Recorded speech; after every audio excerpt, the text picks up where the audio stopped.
প্রতিটা নতুন সকালের মধ্যে যে নতুন একটা অধ্যায় লুকিয়ে থাকে তা কিন্তু একদম নয়, কিন্তু প্রত্যেকটা দিনের মধ্যে আমাদের নতুন কিছু আনন্দ লুকিয়ে থাকে। আর সেই আনন্দগুলো আসে আমাদের ভালো লাগার জিনিস থেকে। ছিল আমার গতকালের ভিডিও, মানে রবিবারে। আর প্রত্যেকটা রবিবার না আমি একটু ধীরে সুস্থে কাটাবার চেষ্টা করি, মানে যেন সময়ের কোনো তাড়া না থাকে।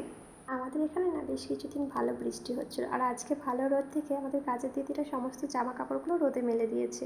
আসলে আমি ছোট বাচ্চা নিয়ে একা থাকি, আর বারবার তিনতলা ছাদে এসে জামা কাপড় মেলা তোলা তো আমি করতে পারি না। ও সমস্ত জামা কাপড় কেচে মেলে দিয়ে যায়। আমি শুধু একবারই ছাদে উঠি, আর তখন সমস্ত জামা কাপড়গুলো তুলে নিয়ে চলে যাই। আগের দিন আমার একটা ভাই এসেছে, আর আজকে রবিবার, তাই ভাবলাম আজকে বিরিয়ানি করা যাক। আমরা বাড়ির সবাই বিরিয়ানি খেতে খুব ভালোবাসি, আর ও বিরিয়ানি খেতে খুব ভালোবাসে।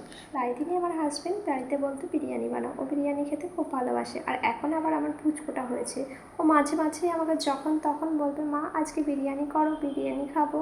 ও আবার এখন বিরিয়ানি লাভার হয়ে গেছে।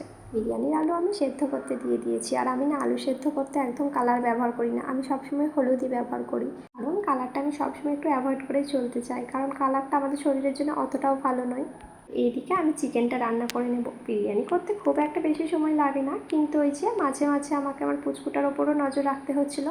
রান্না করতে করতে ওটাই হয়, রান্না করতে তো তেমন একটা সময় লাগে না, কিন্তু ওই যে রান্না করতে করতে পুচকুটার ওপর নজর রাখতে হয়, তাই রান্না করতে একটু লেট হয়ে যায়। আমার ওই ভাইটা ওদের গাছের আতা আমার জন্য নিয়ে এসেছিলো, কারণ ও জানে আমি আতা খেতে খুব ভালোবাসি, আর তাই আমার জন্য আতাও নিয়ে এসেছে।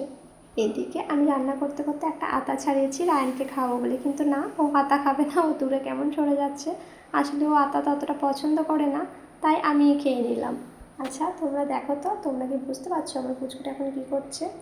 ও না ফ্রিজটা বারবার খুলছে, আর ফ্রিজের লাইটটা জ্বলছে, আবার অফ করছে, লাইটটা অফ হয়ে যাচ্ছে, আর ওটাই ও এখন পর্যবেক্ষণ করছে যে ফ্রিজটা অফ করলে লাইটটা কেন অফ হয়ে যাচ্ছে। আর আমার ওই পুচকুটা না সারাটা দিন এখন ওই ফ্রিজের সামনে যেয়ে ফ্রিজটা খুলে দাঁড়িয়ে থাকে, বারবার ফ্রিজ খোলে লাগাই, সারাদিন ওটাই করে। আর যার কারণে আমার ফ্রিজটা এখন মাঝে মাঝে অতটা ঠান্ডা হচ্ছে না, আবার নতুন করে রিস্টার্ট করতে হচ্ছে তবেই ঠান্ডা হচ্ছে। বেশিরভাগ বাচ্চাকেই দেখেছি ফ্রিজ নিয়ে খেলা করতে খুব ভালোবাসে, আমার পুচকুটাও ঠিক তেমন, ফ্রিজ নিয়ে খেলা করতে সে খুব ভালোবাসে।